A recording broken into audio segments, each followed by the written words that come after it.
வணக்கம் மக்களே. இன்றைக்கி நம்ம வீடியோவில் எதை பற்றி பார்க்க போகிறோம்னா, வழக்கமாக வந்துட்டு ஒரு ஹீரோயின் வந்து இவ்வளோ அவார்டு வாங்கியிருக்காங்க, இது பண்ணியிருக்காங்க, அது பண்ணியிருக்காங்கன்னு சொல்லி ஒருத்தவங்க இன்ட்ரோ கொடுப்போம்.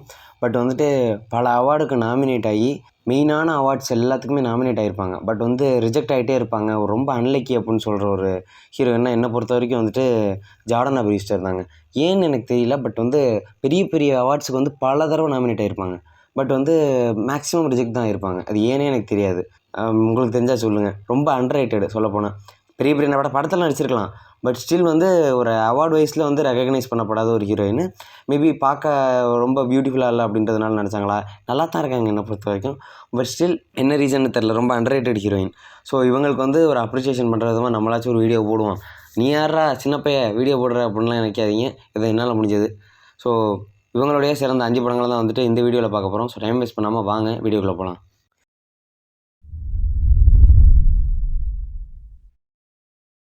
நம்மளோட லிஸ்ட்டில் 5வது இடத்த பிடிச்சிருக்கிறது அமெரிக்கன் ஹெய்ஸ்ட்.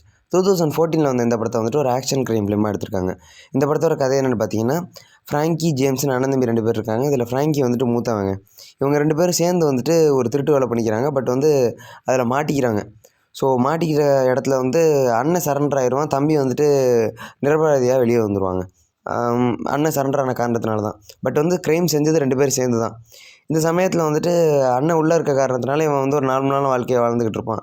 திரும்ப அண்ணன் எப்போ ஜெயிலேருந்து ரிலீஸ் ஆகிறானோ, ஜேம்ஸுடைய நார்மலான வாழ்க்கை இருக்குல்ல, அதுலேருந்து திரும்ப அந்த க்ரைம் வேர்ல்டுக்கே வந்து அண்ணன் அவனை இழுத்து கொண்டு போவாங்க. ஸோ ஒரு நார்மலான மனுஷனை அவன் திருந்தி வாழ நினச்சதும் தான் அண்ணன் வெளியே வந்த காரணத்தினால பழைய க்ரைம் வாழ்க்கைக்குள்ளே போக வேண்டிய சுச்சுவேஷன். ஸோ வந்து இவ்வளோ நாள் அவனுடைய நார்மலான வாழ்க்கை எப்படி அஃபெக்ட் ஆகுது, அண்ணன் கூட சேர்ந்து என்ன மாதிரி க்ரைம் பண்ண போகிறான் அப்படிங்கிறது தான் படத்தோட மிச்ச கதை. இந்த படத்தில் சொல்லுவாங்கள்ல, எக்காரணத்தை கூட அந்த இரும்பு தொட்டுறாத, அது ஒரு நேச பேய்டா, உன்னை பிடிச்சா விடாது அப்படிம்பாங்கள்ல, அது மாதிரி தான் இது. இவனை பிடிச்சது இவங்க அண்ணன் தொல்லை, அது இவனை விடாது. ஸோ இந்த படத்துக்கு நாங்கள் கொடுக்கக்கூடிய ரேட்டிங் வந்து 5.8. நம்மளோட லிஸ்ட்டில் 4வது இடத்தை பிடிச்சிருக்குது ஹோம் ஸ்வீட் ஹெல். 2015 வந்த இந்த படத்தை வந்துட்டு ஒரு காமெடி ட்ராமா ஃபிலிமாக எடுத்திருக்காங்க. இந்த படத்தோட கதை என்னென்னு பார்த்தீங்கன்னா, கேத்ரின் ஹெகில் அப்படின்னு வந்துட்டு ஒரு ஹவுஸ் ஒய்ஃப் இருக்காங்க. இவங்க வந்துட்டு ஒரு தங்கமான ஒய்ஃபு, குழந்தையெல்லாம் இருக்குது. இவங்க புருஷன் வந்துட்டு இவங்களை வந்து ஏமாற்றிட்டு இன்னொருத்தி கூட கள்ளத்தொடர்பில் இருக்காங்க. இவன் ஆக்சுவலாக வந்துட்டு ஒரு சேல்ஸ் ஆஃபீஸில் ஒர்க் பண்ணுவான். இவன் தொடர்பில் இருக்கிறது ஒரு சேல்ஸ் கேர்ள் கூட. அவங்க கூட வந்துட்டு ஸ்டோரி புக் செல் பண்ணிக்கிட்டு இருப்பான். இந்த சமயத்தில் இவங்க அஃபேர் வந்துட்டு ஒரு கட்டத்தில் வந்து நம்ம கேத்ரின் ஹெகிலுக்கு தெரிய வர, இவனை வந்துட்டு இதோட விடக்கூடாது, இது 2ல் 1 பார்த்துட்டு தான் விடணும் அப்படின்ற ஒரு மைண்ட் செட்டு. அவங்க இருந்த காண்டுக்கு வந்து என்ன வேணாச்சும் செய்கிற ஒரு நிலமையில் இருப்பாங்க. ஸோ வந்து காண்டில் புருஷனை போட்டு தள்ளுறாங்களா, இல்லை வந்து திருத்தி சரி நம்ம புருஷன் தானே அப்படின்னு சொல்லி இனிமேல் செய்யாத அப்படின்னு சொல்லி தப்பை மன்னிச்சு விட்டு திரும்ப ஏற்றுக்கிறாங்களா அப்படின்ற மாதிரி நூலிலையில் படம் மூவ் ஆகும் அப்படின்னு தான் சொல்லுவேன். பட் வந்து படம் நல்ல படம். இந்த படத்துக்கு நான் கொடுக்கக்கூடிய ரேட்டிங் வந்து 6.3. அடுத்தது நம்மளோட லிஸ்ட்டில் 3rd பிளேஸை பிடிச்சிருக்குது ஆனாபோலிஸ்.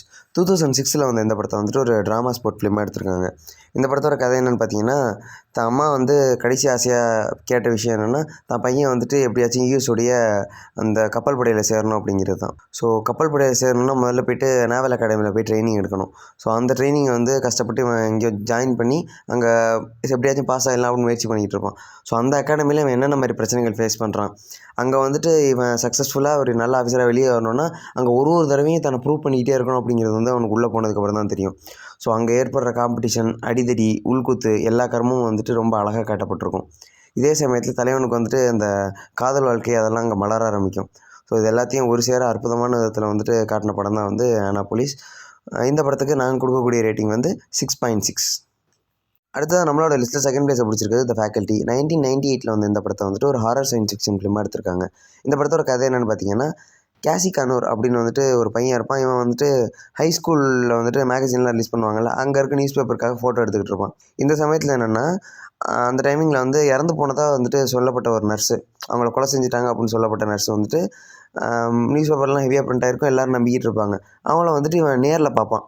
இட் மீன்ஸ் இறந்து போனாலும் எப்படா உயிரோட வந்தா அப்படின்ற மாதிரி இவனுக்கு ஒரே பதட்டம் ஆகிடும். ஸோ வந்துட்டு இது உண்மையா பொய்யா, இல்லை வந்து இதில் என்ன சூழ்ச்சி நடந்திருக்கு அப்படின்னு தெரிஞ்சுக்கிறதுக்காக இதை தொடர்ந்து பின்னோக்கி என்ன நடந்திருக்கு அப்படிங்கிறது இவனே இன்வெஸ்டிகேட் பண்ணி உள்ளே நுழைய ஆரம்பிச்சிருவான். ஸோ உண்மையிலே வந்துட்டு பின்னணியில் என்ன நடந்துச்சு அப்படிங்கிறத வந்துட்டு இந்த பையன் வெளியே கொண்டு வருவானா மாட்டானா அப்படிங்கிறது தான் படத்தோட மிச்ச கதை. இந்த படத்துக்கு நாங்கள் கொடுக்கக்கூடிய ரேட்டிங் வந்து 7.2. படம் ரொம்ப நல்ல படம், ஃபேமிலி கூட உட்காந்து பார்க்குறதுனாலும் பாருங்கள். அடுத்ததாக நம்மளோட லிஸ்ட்டில் 1st பிளேஸை பிடிச்சிருக்கிறது fast and furious 1.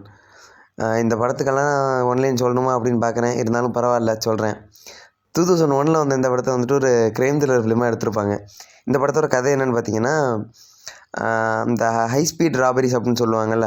Which means வந்து ஒரு கண்டெய்னர் போகிறச்ச அதை வேகமாக சேஸ் பண்ணி அந்த கண்டெய்னரில் திருடுறது, இல்லைனா பணம் கொண்டு போகிற வண்டியெல்லாம் இருக்குல்ல, பிரிங்க்ஸ் மாதிரி வண்டியெல்லாம் உங்களுக்கு வந்து பட்டுன்னு முன்னாடி போய்ட்டு நிப்பாட்டி கத்தியை காட்டுறது, இல்லை ஒரு துப்பாக்கி காட்டி மிரட்டி அங்கே உள்ளே இருக்க பணத்தை எல்லாத்தையும் வெளியே எடுத்துன்னு வருது. இந்த மாதிரி நிறைய விஷயங்கள் செஞ்சு பார்த்துருப்பீங்க. அந்த மாதிரி ஒரு ஹை ஸ்பீட் ராபரி வந்துட்டு நடக்கிற இடத்துல வந்துட்டு டொமினிக் டொரண்டோ அப்படிங்கிற அவருடைய கேங்கை சேர்ந்தவங்க வந்துட்டு எல்ஏபிடியோடைய கண்காணிப்பு கீழே வந்திருப்பாங்க. ஏன்னா அவங்க தான் வந்துட்டு இந்த திருட்டை பண்ணியிருக்காங்க அப்படிங்கிறது எல்ஏபிடிக்கு வந்து இன்ஃபர்மேஷன். ஸோ இது எப்படியும் நிறுத்தக்கூடாது அப்படிங்கிறதுக்காக எஃபிஐலேருந்து பிரியான் அப்படிங்கிற ஒரு அண்டர் கவர் ஏஜென்ட்டை வந்துட்டு அந்த கேங் கூட போயிட்டு பழகி ஃப்ரெண்ட்ஸ் ஆகி அவங்க கூட ஒன்றுக்குள்ள ஒன்றாயிடு, நீ வந்து அவங்க எப்போ திருட போகிறாங்களோ அப்போ எங்களுக்கு வந்து இன்ஃபர்மேஷன் கொடு அப்படின்னு வந்து சொல்லியிருப்பாங்க. ஸோ இந்த இன்வெஸ்டிகேஷன் வந்து எந்தளவுக்கு சக்ஸஸ்ஃபுல் ஆகுது, ஸோ இந்த கேங்கை வந்துட்டு கையும் களவுமாக பிடிச்சாங்களா இல்லையா, இதை தொடர்ந்து இந்த படத்தில் வந்து என்னென்னலாம் நடக்குது, இந்த அண்டர் கவர் ஆஃபீஸர் மாட்டினாரா இல்லையா, அண்டு ஒரு ஹை ஸ்பீட் ரேசிங்னால் வந்துட்டு உங்களுக்கு அந்த ராபரி மட்டும் இல்லாமல் அந்த ரேசிங் வாழ்க்கை எப்படி இருக்கும், இவங்களுடைய வாழ்க்கை எங்கேருந்து ஆரம்பிக்குது, விச் மீன்ஸ் நம்ம மெட்ரோ படத்தில் ஒரு செயின் ஸ்நாச்சரோட வாழ்க்கை எப்படி இருக்கும் அப்படிங்கிறது எப்படி இன்டெப்த்தில் காமிச்சிருப்பாங்களோ, அதே மாதிரி வந்துட்டு ஒரு ஸ்ட்ரீட் ரேசருடைய வாழ்க்கை வந்து எந்தளவுக்கு இருக்கும் அப்படிங்கிறத ரொம்ப இன்டெப்த்தாக காமிச்சிருப்பாங்க. ஸோ இந்த படத்துக்கு நாங்கள் கொடுக்கக்கூடிய ரேட்டிங் வந்து 8.6. ஸோ அவ்வளோதான் நண்பர்களே. இதே மாதிரி இன்னொரு மட்டமான வீடியோவில் நானும் எடிட் பயிலும் கூடிய சீக்கிரத்தில் வந்து சந்திக்கிறோம். பாய்.